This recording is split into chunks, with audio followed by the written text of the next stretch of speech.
అందరికీ నమస్తే అండి. ఇవాళ మైథిలి వంటింట్లో స్పెషల్ వంటకం అండి. పీతలు కర్రీ చేస్తున్నానండి. పీతల పులుసు ప్రొసీజర్, ఇంగ్రీడియెంట్స్ చేస్తాను రండి. ఇదిగోండి ఇవి ఒక 10 పీతలండి. కేజీల లెక్కన తీసుకున్నాము. 1 కేజీ మీడియం సైజులండి. మరి పెద్దవేం కాదు. అసలిప్పుడు వింటర్ సీజన్‌లో చాలా పెద్ద సైజు రావాలి. ఈసారి మీడియం సైజువే దొరికాయి. పర్వాలేదు. చాలా టేస్టీగా ఉంటాయండి. దీనికి నేను ఒక పెద్ద సైజు 2 ఉల్లిపాయలు తీసుకున్నాను. ఒక 4 పచ్చిమిర్చి, కొత్తిమీర, కరివేపాకు, మసాలాల్లోకి ఆహ్, టమాటో, ఆహ్, ఉప్పు, కారం, ధనియాల పొడి, కొద్దిగా మిరియాల పొడి, చింతపండు పులుసండి. కొంచెం సగం కొబ్బరి చిప్ప. అయితే దీంట్లోకి పచ్చి కొబ్బరి కన్నా ఎండు కొబ్బరి బావుంటుందండి. అది కూడా పొడి చేసి వేయాలన్నమాట. ఇలా ఉప్పు నీళ్ళలో వేసి కొద్దిసేపు నానబెడితే ఇలా శుభ్రంగా తెల్లగా వచ్చేస్తాయండి. అది. అమ్మేవాళ్ళే క్లీన్ చేసి ఇస్తారు. అయినా మనం ఇంటికొచ్చిన తర్వాత వీటిని బాగా కడగాలి. ఏదైనా పక్కలకి ఏదైనా ఉంది అనిపిస్తే తీసేసుకోవచ్చు. ఇలా క్లీన్‌గా కడిగి పెట్టాను. ముందుగా కట్ చేసి పెట్టుకున్న ఉల్లిపాయలు ఫ్రై చేస్తున్నానండి. ఇలా పులుసు కూరలోకి, అందులో నాన్ వెజ్ పులుసులోకి పచ్చి ఉల్లిపాయ కూడా వేయొచ్చు. మామూలుగా సన్నగా తరిగి కూడా వేసేస్తారు కొందరు. ఇంకొందరు పచ్చిది మిక్సీలో వేసేస్తారు. కానీ ఇట్లా వేయించి వేయడం వల్ల ఏంటంటే పులుసుకి చాలా మంచి ఫ్లేవర్ ఉంటుందండి. నేను అది ఎప్పుడూ మామూలుగా పచ్చిది ఎప్పుడు వేయను, ఉల్లిపాయలు ఫ్రై చేసే వేస్తాను. తర్వాత కొద్దిగా టమాటో కూడా కొద్దిగా, ఎక్కువ కాదులేండి. ఈ ఉల్లిపాయలు ఫ్రై అయిపోయే టైంకి టమాటో వేసేయచ్చు. ఇలా ఫ్రై చేసి వేయడం వల్ల పులుసుకి మంచి ఫ్లేవర్ వస్తుందండి.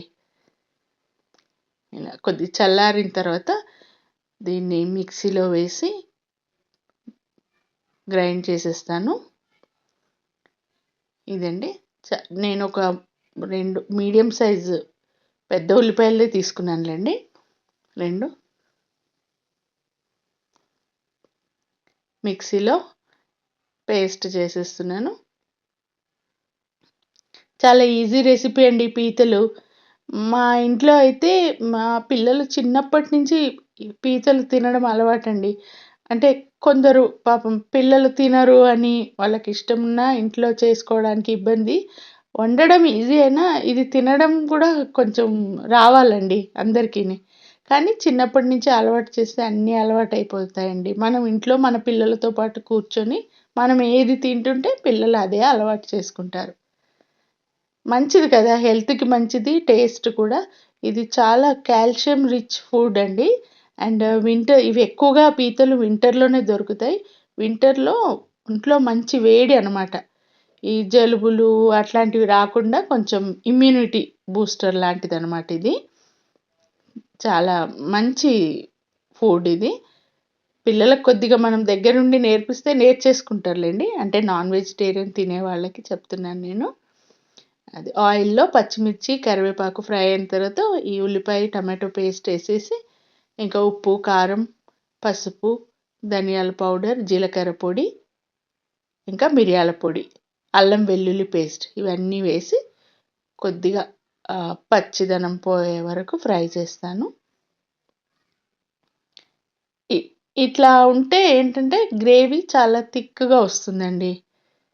ఇదిగోండి ఇప్పుడు ఇందులోకి కొద్దిగా ఫ్రై అయిందండి మసాలా. ఇందులోకి పీతలు వేసేసాను.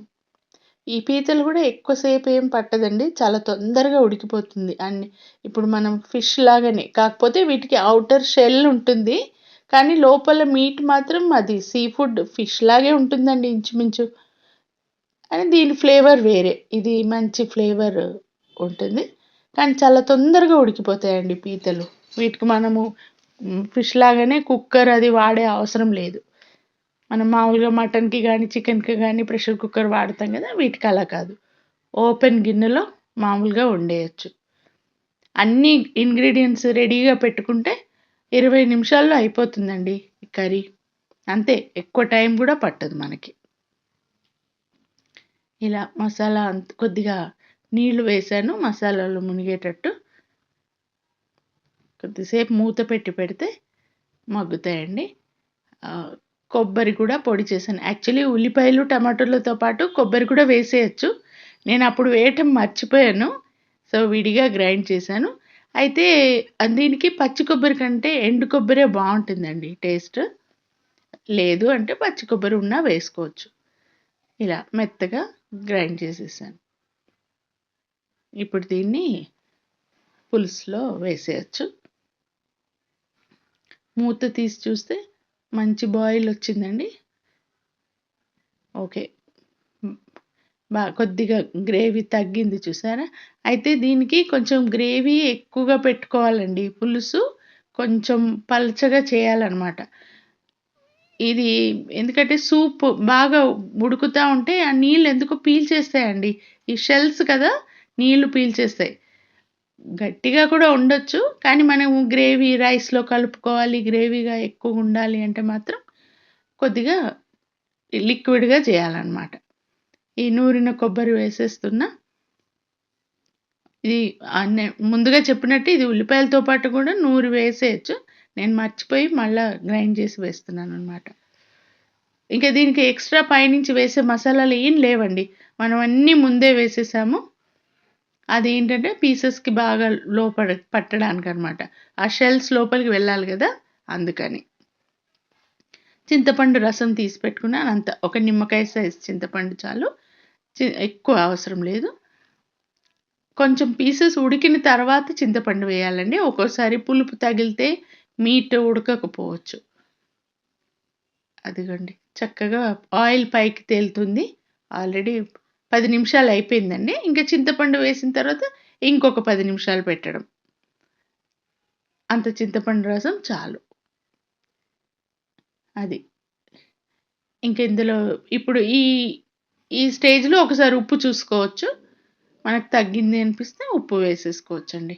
ఉప్పు గాని, కారం కూడా కలిపేసేయొచ్చు ఇప్పుడు. నేనైతే సరిపడా వేశానండి. ఎందుకంటే కొంచెం స్పైసీగానే ఉండాలి గదా! మేము కొంచెం నాన్ వెజ్ కర్రీస్ కొద్దిగా స్పైసీగానే తింటామండి. వెజిటబుల్స్‌లో కొద్దిగా తక్కువ వేస్తాను గానీ, నాన్ వెజ్‌లో కొద్దిగా మరీ ఎక్కువ కాదు. మామూలు కంటే కొద్దిగా ఎక్కువ వేస్తాను. అది అయిపోయిందండి. చుట్టూ ఆయిల్ పైకి తేలింది చూడండి. గ్రేవీ ఇలా పల్చగా ఉందని అనుకుంటున్నారు కదా! నేను మీకు చూపిస్తాను చూడండి.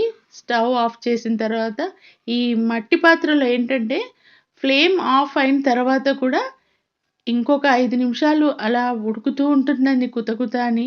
అప్పుడేంటంటే గ్రేవీ తగ్గిపోతుంది మనకి. నేను మీకు చూపిస్తాను చూడండి.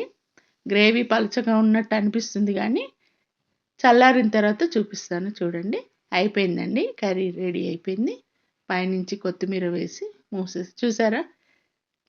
గ్రేవీ ఎంత తగ్గింది? అలా అనమాట. ఇంకా పీతల పులుసు రెడీ అండి. లంచ్ టైమ్ అవ్వొస్తుంది. ఇది చాలా ఈజీ రెసిపీ అనే అనుకుంటున్నాను. మీరు తప్పక ఒకసారి అంటే పీతలు తినాలి అనుకునేవాళ్ళు తప్పక ట్రై చేయండి. ఉంటానండి. బాయ్ అండి.